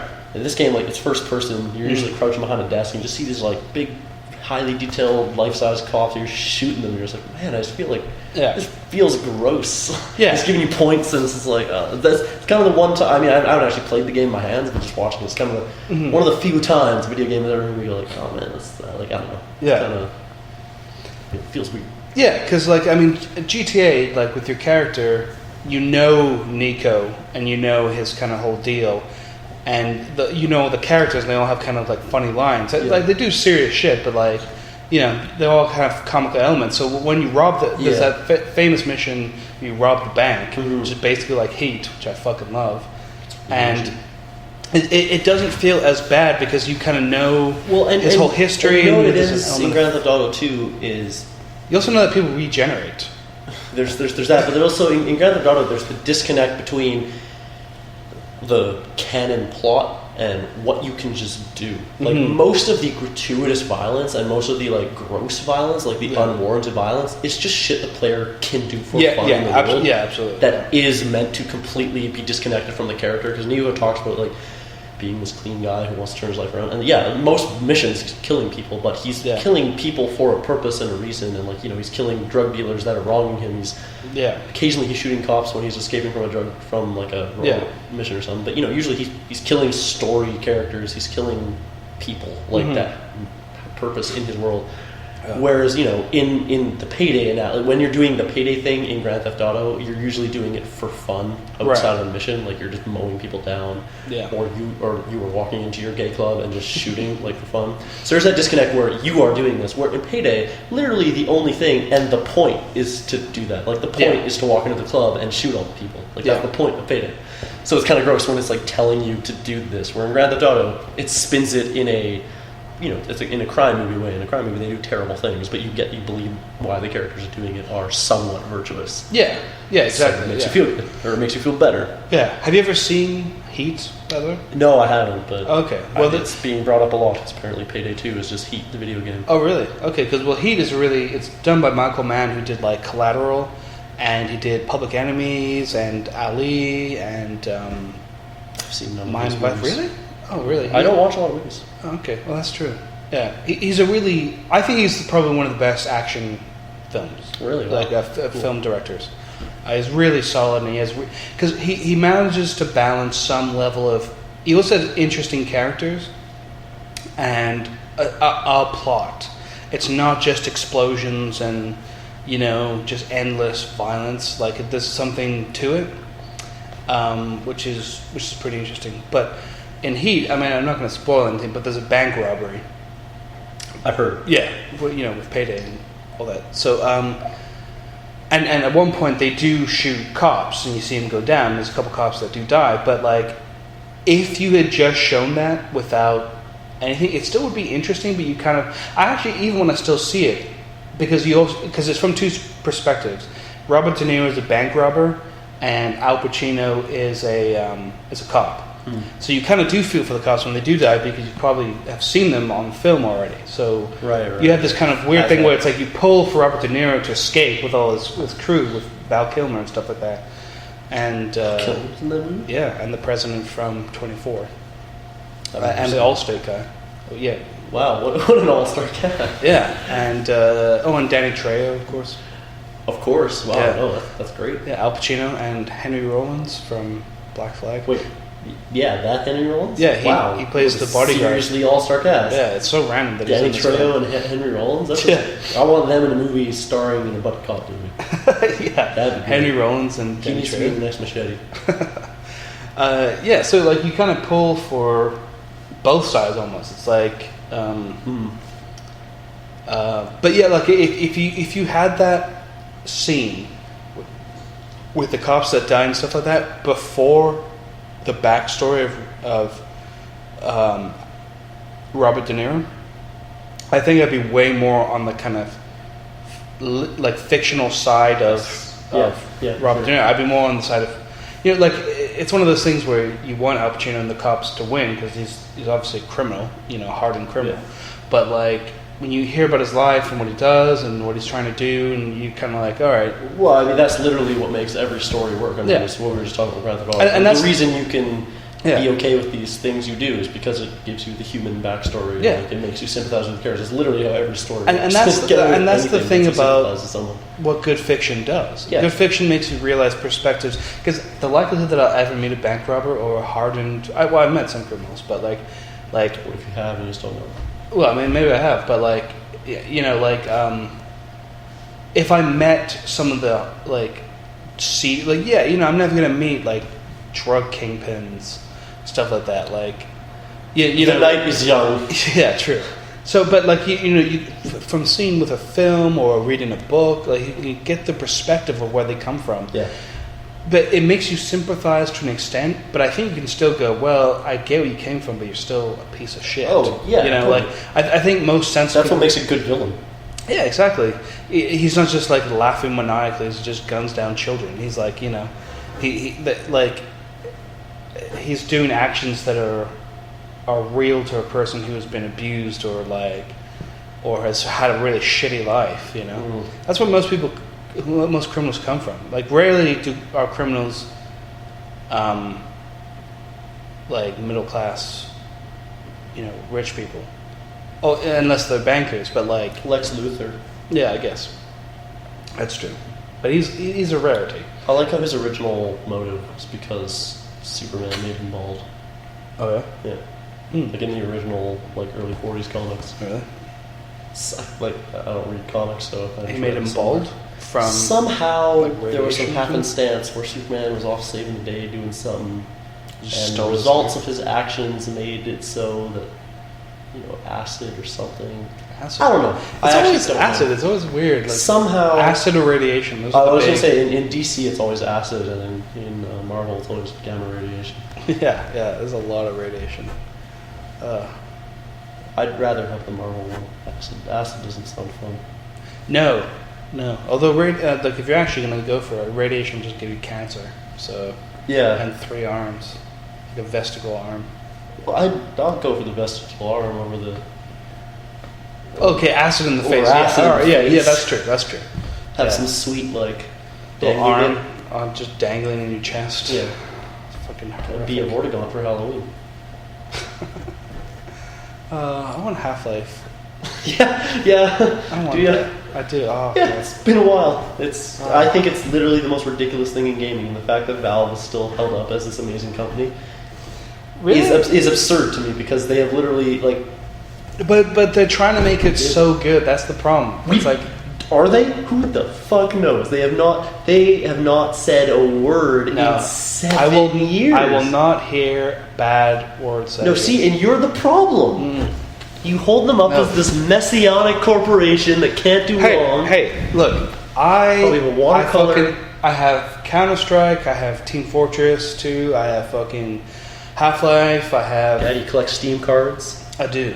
Okay, so I'm a fan. You want it. But I know. He says he's not religious anymore. I know that the hats and all that shit are ridiculous now. No, look, but all that shit I'm totally fine with. I think Valve's a really smart company. No, but there's a point. Into it, but there's a point now where it's even in just terms of the design, there's just so little left. That you see these hats and this looks basically the same as one that came out 2 years ago. Yeah. There's only so much you can do with these characters now. I mean, it's been out since 2007, right? Yeah. So, but the thing is, to me, it's I don't know. I think Valve is one of those companies that is just so good for its customers that I don't see it as having a really shitty attitude about Half-Life. Sure. Except I think they're really, really trying to make, because everyone. That's what else are you going to believe? I mean, yeah, I hope they are, because what else the fuck do we have to go on? Yeah, I guess. That's what they want you to believe. And look, I hope they are, and I hope that is. But like, and yeah, Valve, they are really good to their customers, and they do make good products. I'm not going to take that away from them. But I guess I feel like, I don't know, I see so many people complaining about other games, like Duke Nukem Forever got so much shit. Well, that's true. Last Guardian is always being talked about. I don't know. It's the new game. Well, it's not out yet. It's been in development for like, I don't know, 4 or 5 years. The new Team Ico game. You guys made Ico Shadow of the Colossus. Oh, okay. It's supposed to be a PlayStation 3 game, come out several years ago, and just haven't been showing up at conventions anymore. And people were like, what the fuck? And he's like, oh, it's still coming. Like, what the fuck? Right. People just shit on that game all the time. Yeah, that's a shit. I'm just like, guys, like, there's a company that, like, well, and it's just the lead up to the silence, too. Like, it's not, like, part of it is they are not talking about it at all. Like, they have not said anything. Like, at least, Last Guardian, they're saying, like, guys, like, here's an update. We're working on it. Like, it got, like, we scrapped everything and started again. Like, it's just these updates. We know where they are. Who the fuck knows where Half-Life 3 is? Like, they haven't said a word in 7 years. Yeah. And it's also that before that, after Half-Life 2, they're like, we're going to do the episode thing so that we can release content to you faster. Yeah. Well, that fucking worked. You did 2 and then fell off the face of the earth. Yeah. And and they act like it doesn't exist. They just move on with these other projects and just pretend that Half-Life 3 is not a thing that we should be expecting. Yeah. It's just so weird. Well, because they're doing Left 4 Dead 3, is that correct? I don't know. I've heard that. I don't know how true that is. But if they are, like, they're different in scope. Okay, but if Team Fortress 3 comes out, if Portal 3 comes out, if Left 4 Dead 3 comes out, they're all actually Half-Life 3 Part 1, 2, and 3. No, but that'd be amazing. If all of those come out before a Half-Life, if all of those, I will be done with Valve forever. Like that's my vow. You forgot Dota 3 as well. Oh well, I don't play Dota, so let's forget about that. Oh no, you gotta. No. I have nothing against it. I tried it, but it's not really my thing. But I never think to play that. But yeah, like if they do a whole new series of all of those games, all of the development time, all that shit. Man, that would take years. I know, but that's what I mean. Like then, okay, if they do, I have a theory that Valve doesn't want to make games anymore. You think? Yeah, until recently they did start releasing kind of games again. For a while they weren't doing games; they were doing all this tech stuff, and they were focusing a lot on Steam and wearable computing and all this other crazy shit. Yeah. It kind of seemed like, I don't know, like Half-Life was kind of this one project. They're more of just like a technology project company. They don't really, I always felt like games was just like, because games were right at the moment. Like that's what they did in that moment was games. Like, because their first thing they ever did was Half-Life. Yeah. It's not like they jumped right on the game again. Then like almost immediately after that they did Steam, and like that was their whole thing. And then it was just like they've been releasing games to go with these other as test beds for these other services, right? Like they released Team Fortress 2 and just used it as a test bed for all this crazy microtransaction stuff. Right. Dota 2 has been a test bed for a ton of that shit. Mm-hmm. Then there are other games that have just been reconstituted fan games, like fan mods, like Left 4 Dead, Portal, like all this stuff was just like fan mods that they just took and just made better because they saw a way to like experiment with them and really monetize them. I don't know, it's kind of like, I'm probably wrong, but it kind of seemed to me like they're not, or at least gaming is not like their focus, it's just something they do. Right. Like, I don't know, maybe I could be, but well, here's the thing, if they move on with anything else, like Half-Life is, whether they like it or not, their flagship game. They founded the company on that game, and there's like the game doesn't end on a satisfactory note for you to kind of go. Okay, and I'm not a huge Half-Life fan. Like, I think they're good, but like I'm not like this great. Like I couldn't care less if they release another one, except for the fact that the way, like without spoiling anything, the way Half-Life Episode 2 ended. Yeah, it's like something needs to be done. Like. This shit, like fuck. If you guys didn't want to release a Half-Life, another Half-Life, why the fuck did you end it like that? Like, that you guys are being dicks. Yeah, because like I don't care. Because Half-Life, because Half-Life 2 ended on a note that you kind of go like, I mean, it's easier to believe than the ending of the episode. Yeah, like the tower, all that shit, and you kind of go, oh well, it's mysterious, but there's an ending. They locked Ganon away for another 7 years. Like, yeah, but like with with episode 2, where you see it's like, wow, okay, something must be an done. ending. What a fucking ending! It's like this. It's too inquisitive. Like it's too interesting. Like, without saying the words, it basically says like "fuck to be to continue." Yeah. Oh yeah. Totally. Yeah. Someone dies that is huge, and you're in the middle. All of the stakes change. Yeah. It's like literally okay, all wow. the cards shuffle hands. It's like well, fuck. Okay. Yeah. It has to be done now. Like holy shit. And it sets it up for like a final chapter too. It's just like, oh, we're going into the slow middle chapter. It's like, no, fuck, we're going into the finale. Like, no. Well, it's crazy. It's crazy that they ended it there, and it's crazy that fucking 7 years have passed. Like that. It's insane. It's craziness. What was in episode 2, 2008? So. I guess I'm thinking Half-Life 2. Okay, yeah. Well, episode 2 was 2008. It's still a fucking long time. Yeah, Half-Life 2. Well, wait, no, maybe it is 7 years since episode 2. 2008? 5 years. It's close though. It's still a fucking long time. Like, anyway you slice it, it's an absurdly long time. But the thing for the episodes is that they try to do. The episodes they're supposed to be out quicker than normal. Well, I know. Now it's this. But they try to do written a punchline for themselves. Each episode they try to do something technologically interesting for each one. Like because in.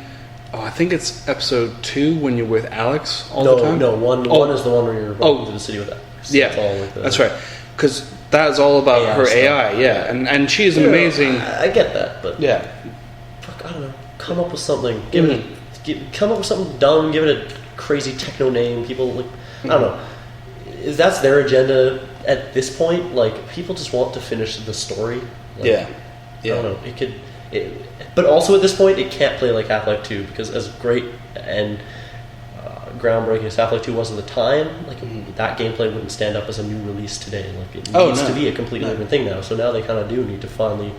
And I've heard some people say like, and I agree with them, like first-person platforming is not a thing that is acceptable anymore in the system that it was in Half-Life 2.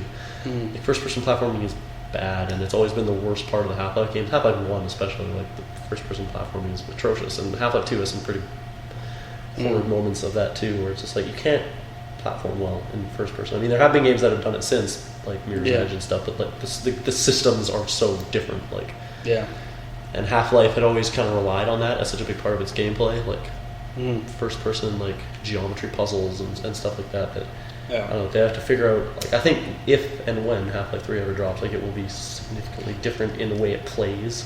Yeah, I think it will drop. Like I'm honestly I hope it fucking drops before while I am still living. Like, it's definitely gonna do that. Come on. You know, one of my favorite things on the internet was. Can you just imagine like when it never? No, just imagine when it drops. Like I can't just imagine. When Half-Life 3 I'll kill a person when that happens. I'll burn a city to a ground. I can't even imagine. Like, that's my vow. Like, it will be madness. It will be absolute madness. Like, I think it will probably. I'm calling it. Like, I think it will be the biggest game. Oh yeah. Like I mean, like Reddit maybe will not be in sales, but just in terms of utter global madness height. Yeah.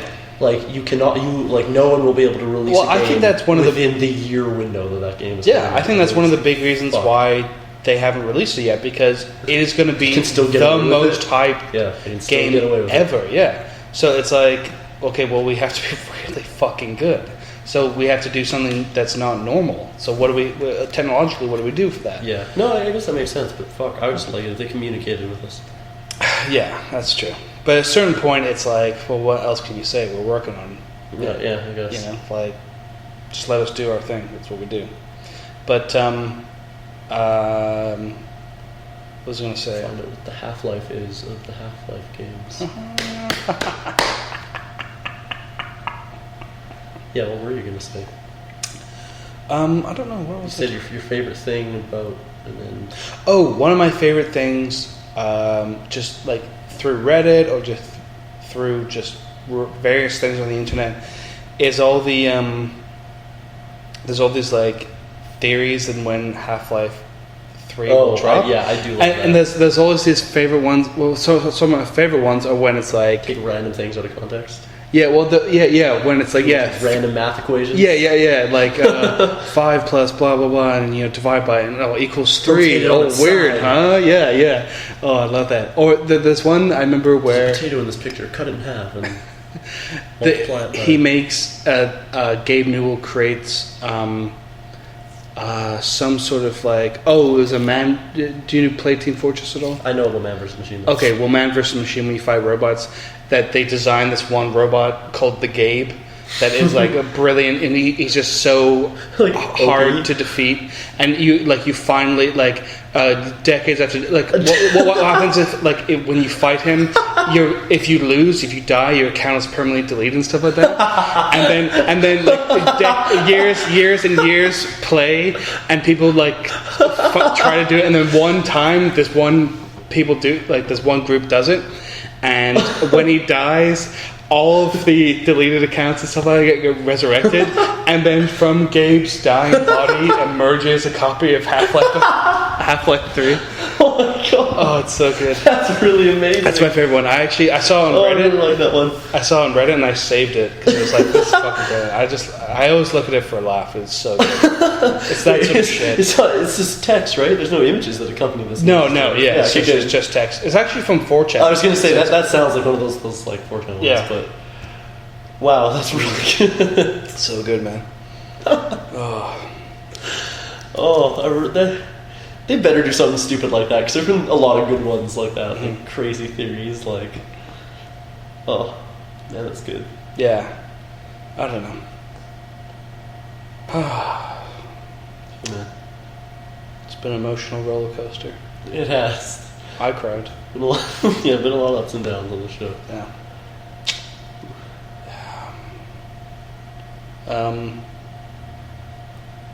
Anything else you got on your mind? Anything else we got on our mind? I don't know. I guess just what's going on for school. It'd be interesting going back to school and being 27, just finishing off. I thought I'd have a career by now, but now I guess I'm having one with journalism. You're at your career right now. Just Yeah, I guess, yeah. podcasting. Yeah. But that's one thing I always wanted to do. Not that I have a voice for radio, but I've always wanted to kind of do broadcast in some way. Yeah, I broadcasting. have no interest in TV, but No. because the thing to me about TV is that besides HBO, there's not really a format for people to just converse and just converse as they want. And radio and satellite radio specifically kind of does that, where people can just talk. I love talk radio. I don't really listen to rock radio and stuff like that. No, If I listen to anything, music it's talk radio. radio, CBC, or I listen to the Opie and Anthony show or something like that. But on podcast is basically what I wanted to do for a long Listening time. to people talk is great. Yeah, because I it's feel lonely. yeah, because I think the brilliant thing about radio and that kind of whole medium is that good radio and good broadcasting in that way makes you feel like you're listening in on a conversation with friends. Right, I was just gonna say, friends, you know, it forms a relationship with the people talking. And you just don't really have that to an extent with It's just a good no commitment relationship. It's great. Yeah, you listen, but then No you can also responsibilities. just You kind of feel not like listen if you want to. Gives you almost everything a relationship provides. Yeah, and I think there's just something Comforting. psychologically nice about just listening to people talk. Especially when you find a podcast or a radio show you really like, and you listen to it every week, and so you get follow through of the bigger arcs of their lives, the and arcs and their in jokes that they exactly referenced something before, the inside stuff. I Yeah, get that because I've been listening to you for a while. yeah, you feel like a pal. Yeah, and the thing with Meet them in real life and it's cold. but the thing with TV and stuff is that if people are talking, you're distracted by the visual element of let's say yeah, you know what else is weird? Have you ever seen someone you listen to on a radio show or a podcast and you never see what they look like, and then you do? You actually, and it's wow. Yeah, I wish I never did. Not because you're some hideous person, just because you know what I imagined. Yeah, it's like when a movie gets made of a book. that you Right. love. And it's just like, wow, like this movie might be great, but like this is not what I pictured Frodo to look like at all. You don't think Elijah would look like Frodo was actually a bad example. He was whatever. Okay, but yeah, I see what you're saying. Yeah, people that just look nothing like what you imagined. Yeah, that happens a lot of Saruman's times. a better example, although Sorry? Saruman was nothing like I imagined, but I do like the movie Saruman. Yeah. He's pretty good. Yeah, Christopher Lee, yeah, classic. Because in the book he was the Saruman of many colors. And then he just wears white. I mean, he is Saruman the White eventually. Oh. They take out the many colors part. Right. But yeah. Yeah, so, I mean, that's kind of what I hope with this podcast. Or, like, I definitely want to do in the future. I definitely want to do something like that. Something like this, I should say. Yeah, well, Something- we do broadcasting somewhat this year, you know? Yeah, although we do a lot of it's TV yeah, this we do time. a lot of TV, but... It's TV because now it's Effie Klein Right. doing this advanced broadcasting, broadcasting 2, whatever. Well, just pretend the camera's not there. Yeah, I just like because the production value to actually produce a radio show is far less than TV. Also that, yeah. Well, Yeah, so- these days it's free. So, well, yeah. So, like, I mean, like we're running this podcast on basically the generosity of your dad with his office, and a $70 tape recorder. Yep. And a free Hosting site. like free hosting site, and Audacity, which is a free like audio program. Like This podcast is not going to fit, so we're going to have to erase episode 1 from Podomatic. So What? if you guys want episode 1, well, what you should do is you should subscribe to the RSS, and then you'll get all the episodes. Yeah, the RSS, or you can check out Hyperion Productions, Or go to YouTube, yes. which is where I'm putting all I made a little fake production company called Hyperion. If you want them on your phone, RSS, you'll get all the episodes whether they're on Podomatic or not. Because I just bought these new headphones today, so I went on my computer and I have subscribed to our own podcast just to make sure the RSS is working and to see it in how the users see it. And I haven't turned on the podcast thing probably since I subscribed to it because I haven't had headphones in a while. I'm like, oh hey, there's our podcast. And it's like, there they all are, right there. They got descriptions, they got images. Nice. It works. Go do it. Yeah. Yeah, I encourage people to get into it because I think there's a million times when I've been Getting talking better. with people and you just kind of go, this would be great if other people heard it. Yeah. Do you know what I mean? Like, there's a lot of times you just kind of... Yeah, I think we've delivered on that. Yeah. For the most part. Yeah, I think because we're both intelligent, vaguely funny people, that people kind of listen and hopefully learn or have their own opinions. When we talk about something, and Oh, you know what we should close out with before? Mm. Yeah, we were talking about before. Very important topic that we shouldn't forget about. Was breakfast? oh yeah. Um, And did we talk about weed? Oh, we did vaguely. we talked about weed. For a minute. I mean, But let's go to breakfast because I don't really eat breakfast at breakfast time. you eat breakfast another time? Well, yeah, like in the Or evening, for I have like some cereal sometimes, or like some. Oh toast. yeah, no, I do. See. Okay, so I used to eat breakfast a lot, and I don't anymore, just because I never wake up hungry. I'm just always just like I don't eat usually till like 12 or 1, sometimes even. My God. Like, I do not. Yeah, no, most of the time I eat at lunch. It depends. Lunch is If I'm doing something right away, then yeah, I'll eat at like 10 or 11. But Mm. like if I'm not doing anything that day, or if I'm just working from home, just staying home, like, I won't get hungry Yeah. until later in the day. Mm. But what I am, is I'm a cereal fiend. Right. I love cereal. I What- love cereal culture. I love Cereal culture. I don't know. There's a cereal culture going on. Yeah, like just Okay. I don't know the just American cereal culture is so great. Just like cereal mascots, weird like kid cereals, like the way they market them. Well, what's your favorite cereal? The theme songs are there's all great. I love the weird trivia around cereal. What's my favorite cereal? Mm. Let's see. What's your top 3? Yeah, I can give you top 3. Okay. Top 3 is Count Chocula, Trix, and Cinnamon Toast Crunch.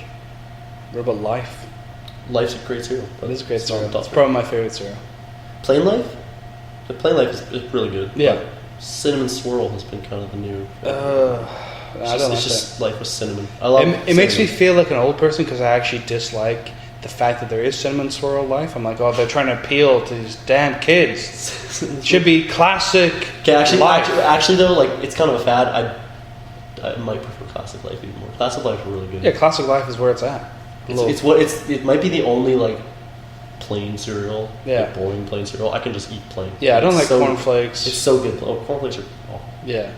Cornflakes is good if you Most add gross. everything else to it. Yeah, you Like add- sugar, strawberries, like fucking Yeah. everything else. No, life, you can just have a bowl of life. Yeah, and just- it's like oh, delicious. it's I don't know, there's delicious. some way about the way they. It's Mm. like this flat, like cardboardy kind of like.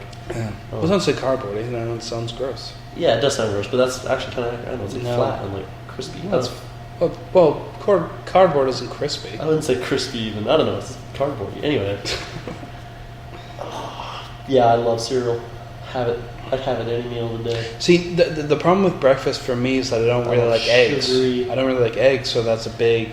I used to not really like eggs, but like when I was a kid, but I love. Like I don't eggs. mind like Yeah. a. Toad and hole. Is there eggs in that? I thought it was just no. That's just mashed potato and sausage. That's crazy. Toad in the hole, as I grew up, was a piece of toast with a hole cut in the middle and a fried egg in the middle. Maybe. What am I thinking of then? That might be English toad in the hole. I don't know. Yeah. Maybe I don't know. but no, eggs. Oh, like a poached egg on toast is delicious. The only egg I can really handle is scrambled. Yeah, scrambled good. I like omelets. Omelets are good. Almost also good. Yeah, but like I've never really had a poached egg. Like I'm not really into. Toast on a poached egg. It's just like dressing for your toast. Just the yolk runs all over it like a condiment. It's really, really delicious. Gooey white stuff. Gross. Mm-hmm. But yeah, man. Sugar cereal. Oof. Well, see, I believe you're of Love the it. controversial opinion that you'd rather have. Is it ham or sausages in lieu of bacon? Yeah, I mean, whatever. Bacon's fine, but sausages are great. Sausages are amazing. I do like sausages, but like Sausages are thicker. Like it's more food for your money. Like a bacon's just a thin. Like bacon isn't anything. It's just flavor. Like it's not gonna fill you up. no, It's but just- you have other things to fill you up. But a sausage, the is egg, like big, or- thick. Like you bite into a sausage, you hold it with your fist. Why are you holding with your fist? I'm just saying you can if you want to. Savage. You can do that with bacon. You can hold it. No, it's like this thin little. No, bacon's good. Like No, you whatever. can. No, I will argue that you can physically hold bacon. You Yeah, I'm going to argue that too. But I mean, But a you were sausage arguing is something you can like just really hold in fist, and it You like feels you a like little gripping thicker. a big sausage in your hand. I do. Just put it in your mouth and just Yep. like just Swishing just- it around. Oh yeah, Get it behind your gums. yeah, just coming in your mouth. I'm sorry, what? What? So bacon. Okay, I admit that bacon is overrated. It's Yeah, also good. that. It's good. Hey, I love bacon, but I think it has really gone too far in its popularity. Yeah, no, it really has. People are forgetting about the other stalwart breakfast meats like ham and sausage. Okay, I'd rather have sausage than ham. I'm not a huge ham guy. Yeah, no, sausage is the best. Yeah. But I don't know. You know where we need to go? Where? We need to go. You know where we should record this podcast. You ever Mm. been to Bestie? Where? Bestie in Chinatown? No. It's a place that serves steins of beer, which is fantastic, Yeah. and bratwursts. So we get some steins, we get some bratwursts, and it's Bessie's. Is that what it's called? Yeah, In Chinatown. in Chinatown. It's a German place in Chinatown. Is it run by Chinese people? Nope, it was all white people. I don't think they were German. Well, I mean, not that. I can handle. White Chinese people. No, it's Your just, worldview accepts that? yeah. No, it's more like. I guess in Chinatown, I assumed everyone was basically Chinese. Yeah, I mean, it's surrounded by a lot of Chinese establishments Yeah. for sure. It's random. It's interesting though. It's really good. Let's check it out. Yeah. Because we didn't go to Denny's this time, No, which no. sponsored by Denny's. Just slosh some steins around. Yeah, I'm game. Yeah. We should do that. Mm-hmm. Should. It's cool. I've been drinking some Hoperation. It's probably one of my favorite hop beers. I like a good IPA. Yeah, not a huge IPA guy, not a huge hop guy. I love hops. Yeah. Love them. Love the hops. It's one of my comedy characters that I do for the. Sorry? Hoffman? What's his name? No. No. His name is Hopman. Hopman. Did you know there's a character in the Metal Gear Solid series called Hot Coldman? What? He's like... Where is he in? He's in Peace Walker. Oh, well, that's why. He's like the DEA or something. He's like a serious character. He's like a businessman. He like works in the Parliament. Fuck's sake. In like the Senate. And I love... Same here. Like I love Metal Gear, but they're fucking batshit insane sometimes. Yeah. They take themselves super seriously, and then they throw it in a character like, yeah, Hot Cold. He has the keys. Wait a second. What? Hot Coldman. Hot Coldman. Like, for what? Fuck's sake. They're kind of hilarious, those games. But I love them. Yeah. But they're dumb. Did you see the new trailer for 5? Looks great. But see, here's the problem for me. Well, there's 2. Phantom Pain and Ground Zeroes.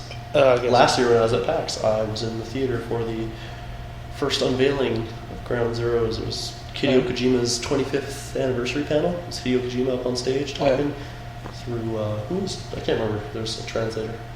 He was talking about Metal Gear. I guess the thing to me is like, he's too obsessed with making movies as games. I'm okay with it. I mean, yeah, he is, but like that's his thing. Yeah, I guess. I know someone who's super militant about it can't be too much like a movie or else. Yeah, no, I think you lose something when you're more focused. I kind of disagree with him because he is so wacky and he does really understand the difference between like he loves movies and he does make movie-esque games, but he definitely understands the difference. And his movies they're super gamey. They're always, you can interact with them in weird ways. They're never just playing straight cutscenes. Like there's always like hold L1 to change the camera angle to look at the boobs or whatever. Or shake the controller and make the boob shake. He's a pervert. Yeah, oh yes. Well, he's Japanese. Yeah. Sorry to Japanese people, but there's a fucked up element of your culture where it's like. Or they just don't care, and it's just like whatever. No, they do care because they blot out all the pornography. No, that's why they have really fucked up porn. It's like that new game that just came out with the new Suda51 game.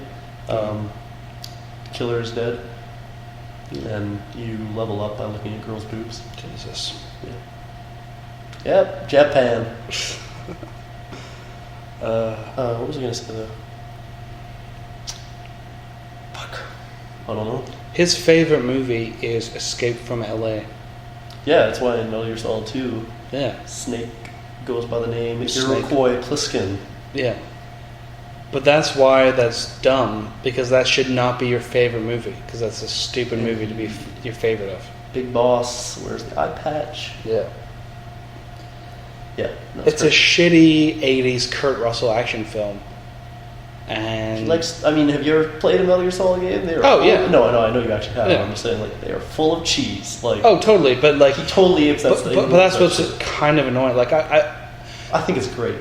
Okay, there's so many stealth games that suck, but Metal Gear Solid has a really good stealth element, but it has this weird, dumb. I love the batshit absurdity. I don't know. It kind of annoys me. Like there's enough stealth. I think there's totally a lot of stealth games out these days if you don't want to. But what, like Splinter Cell? But then that's really like it's too violent. Like as a stealth game. There's more than Splinter Cell. I mean, Well, what is there? I mean, I would put forth Dishonored, but you might disagree. Yeah, I do. Okay. I guess if you want third-person modern. Like military stealth action? Maybe not. There's a lot of games I would call stealth games that don't play anything like those games. Then you Mark do of the Ninja, Thief Monaco, and stuff like that. Like you want to do that. Dishonored, but I want a modern military stealth game, but without the wacky Japanese shit.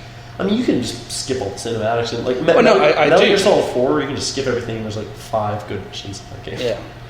Metal Gear Solid 3 is the best one. It is. Snake Eater. There was an article I was reading the other. There's a whole Wikipedia page about the crazy things you can do in that game. Like I just love how fucking absurd that game is. The shit you can do that just is crazy. I was reading an article about it. I wish I could remember an example right now. It's just fucking insane. Like, the crazy shit that you can do in that game, and it's nuts. Yeah, no, that game's crazy, but it's super absurd. Oh yeah, one of them was like, you know that part where at the very beginning when you fall into that dark cave? Yeah. Pitch black. If you stay in there for like 10 minutes, your eyes adjust to the darkness. And you can see. And there's that boss at the end. Yeah. Which is like the most amazing boss fight ever. Yeah. Because you just like fight over this massive territory. And it's just a sniper battle. Like that is one of my favorite moments in any game. Yeah. It's so cool. But if you wait if you wait like a week or something and then you turn the game back on, you just die of old age and you just win the fight. Oh really? Yeah. Wow. But that's like the sorrow. Fighting the sorrow. He's the psychic guy.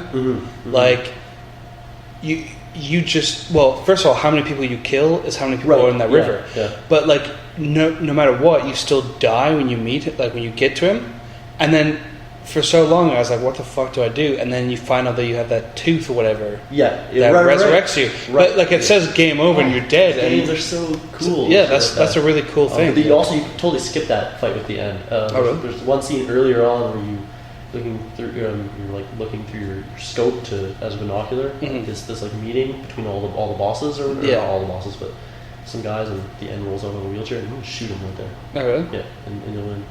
There's a bunch of crazy shit like that in Metal Gear Solid 2 as well. Like you played Metal Gear Solid 2 as well. Oh yeah. Yeah, like all the end stuff where shit goes crazy. Oh yeah. And the game keeps fucking with you. Like you'll just be running along and all of a sudden the game over screen will just appear. Yeah. Fission mailed.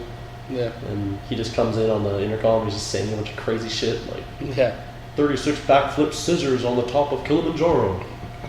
Turn off your game. Like so bizarre. they're crazy awesome games. Yeah. I like that weird stuff that they do. Metal Gear Solid 3, the best jungle. Shooting animals. But that sounded bad. You're for a food, monster. survivalist. Yeah.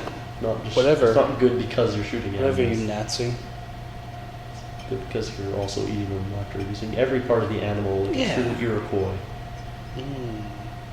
Yeah. Well, I think that was a natural conclusion to this podcast. We've gone for a shorter one this time. Maybe. I don't know, it's still about 2 hours also. Well, we usually kind of approach 3, go beyond 3. Yeah. So, I think we did a good job. I think people, I don't know if they're entertained. I don't know. Are you entertained? Are you not entertained? But yeah, we will. I guess that's the good thing. I didn't go to PAX today. You want to do this instead? It's where I'd rather be. Yeah. Oh, little Garen. All right. We will see you. Yes. So thanks next for week. listening, and we'll see you next week. Have a good time. Buster Baxter in the morning. In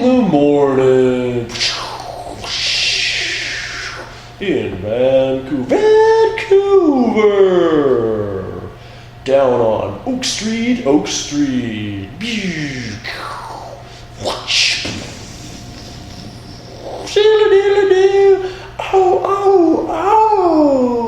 jet plane.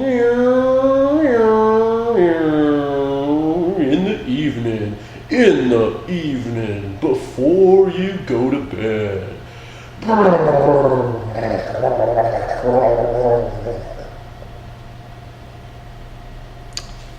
Goodbye.